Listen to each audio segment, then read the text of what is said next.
So now we're going to take a look at the two ratio problems that we might be asked to solve. We are still making use of the molarity equation on page 3 of the chemistry reference tables. That is the first ratio in two ratio. The other ratio that we'll need to make use of is the molar mass, which we're going to be looking up on the periodic table of the chemistry reference tables on pages 4 and 5. So one example that we might be asked is how many grams of NaF should be added to 0.250 liters of water to produce a 5.4 molar solution.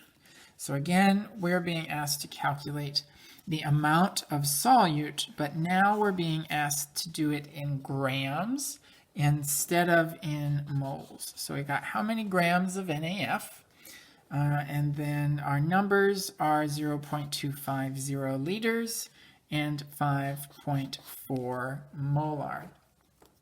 So here's our number from the problem that is a ratio, 5.4 molar.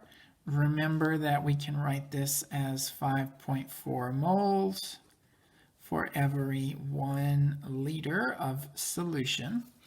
The other ratio we have to go look up on the periodic table. So we'll need to find sodium in family 1A over on the left-hand side, 22.99. And then we'll need to add a fluorine on the right-hand side, family 7A, so 22.99 plus 19.00. And so the periodic table is telling us that 1 mole of NaF has a mass of 41.99 grams. And I got that by just adding up the masses of the elements on the periodic table. So now I have my molar mass from the periodic table, I have my molarity from the problem, and I can set up my railroad tracks. I'll start as always with the number from the problem that is not a ratio, 0.250 liters. Put that in the top left corner of my railroad tracks. And now I have two ratios, but only one of them has liters in it, my molarity. So I'm going to put that in, and again, I'm going to arrange it so that the liters will be on the diagonal and cancel.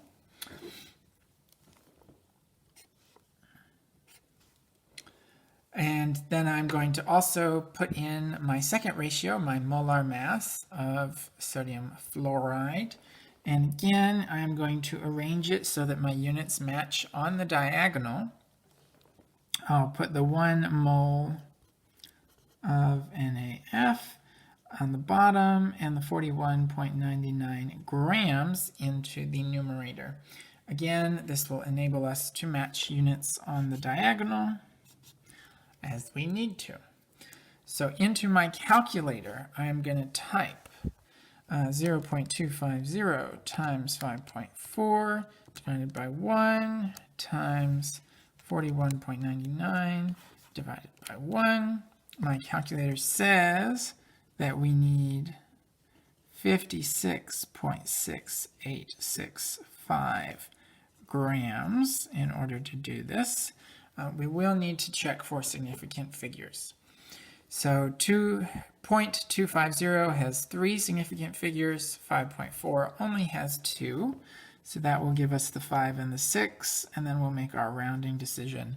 Based off of a 6, we would round up, so our final answer here is going to be 57 grams of sodium fluoride in order to produce the solution that they asked us about in this question. So again, this is similar to the calculate the moles type of problem. We just have added the molar mass ratio onto our railroad tracks. We can also be asked to calculate the volume, just like we were in the 1 ratio problem, except now we'll be asked what volume of water should be added to 426 grams of calcium sulfate. So we're given a mass instead of a number of moles. We're again given a molarity. So that is our ratio. We can go ahead and write it as a ratio to help us remember that. 0.865 moles for every 1 liter of solution. And then our second ratio, we're going to need to go back to the periodic table and look up the mass of CaSO4. So we're going to find calcium on the left-hand side in family 2A, that is 40.08. And then we'll get sulfur from family 6A, 32.07. And then we've got oxygen with 16, but we have 4 of them. So we're going to do 16.00 times 4. And we'll add all that up and see that we have 136.15 grams in 1 mole of calcium sulfate. And those will be our 2 ratios for the problem. We'll go ahead and start our railroad tracks with the number in the question that is not a ratio, 426 grams of calcium sulfate. Put that in the top left corner. And we're ready for our first ratio. The only ratio we have that involves grams is the molar mass from the periodic table. So we will put the 136.15 grams down below in order to match the grams that we have in the top left corner. So we have grams here and we have grams there. And then we can use our molarity, our concentration ratio. And again, we need to match on the diagonal. So we're going to put 0.865 moles down below and the 1 liter into the numerator. And that will enable us to match units on the diagonal. So we're ready to plug into our calculator now, because we have gotten to liters, the unit of volume. And so we're going to do 426 times 1 divided by 136.15 divided by 0.865.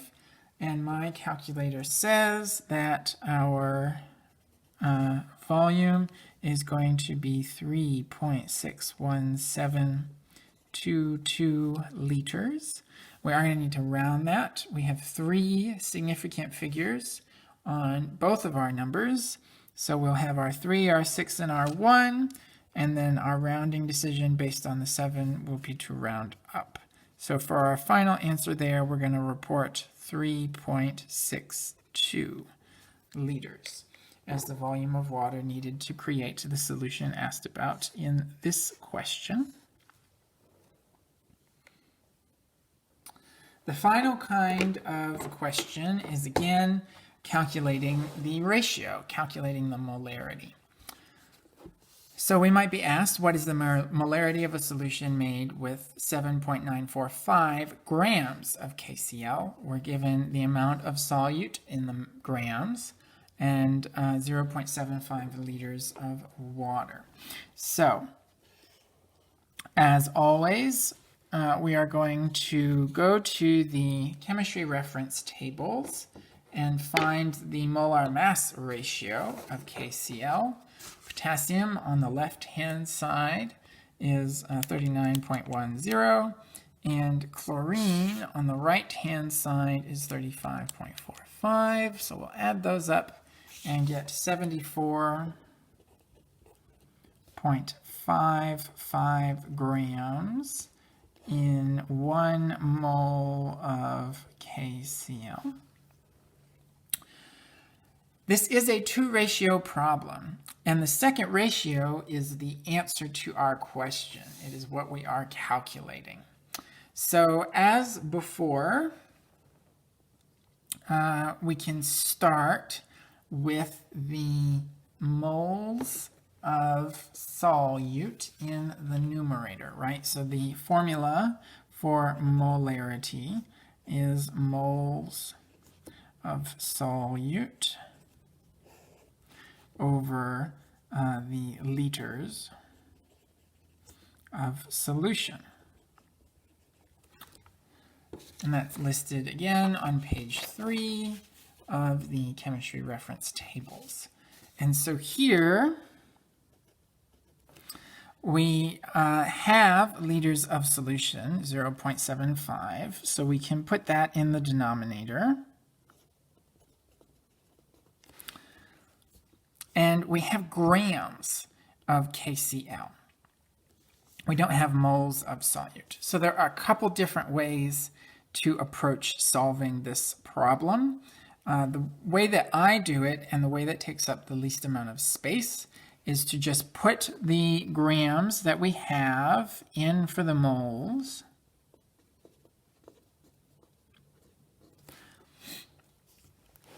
And then add on to our division problem the molar mass that we looked up from the chemistry reference tables.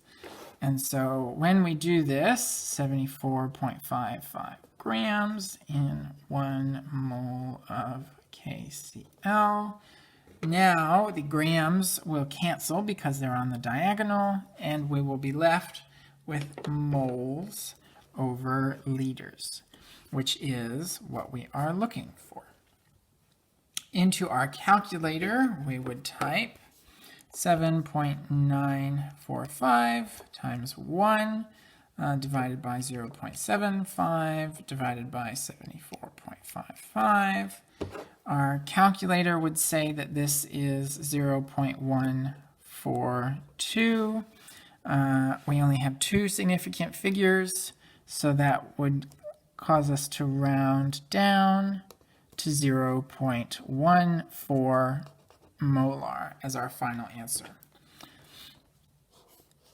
I said that this is the way that I do it, where we just put in the mass for the moles and then we add the ratio from the periodic table into our calculation.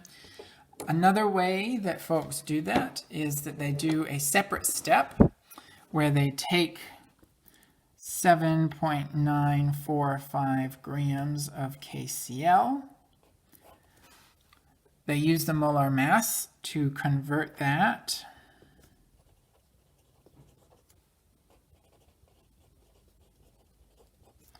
into moles of KCl. Again, making sure that the units are matching on the diagonal, grams, grams.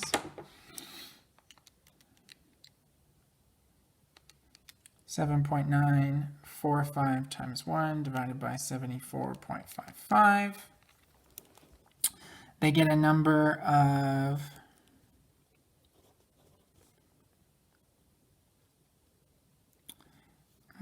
rounding in my head here. They get a number of moles for KCl, and then they plug it into the molarity equation. So then they would take the 0.1066 moles and divide it by the 0.75 liters given in the question. They would get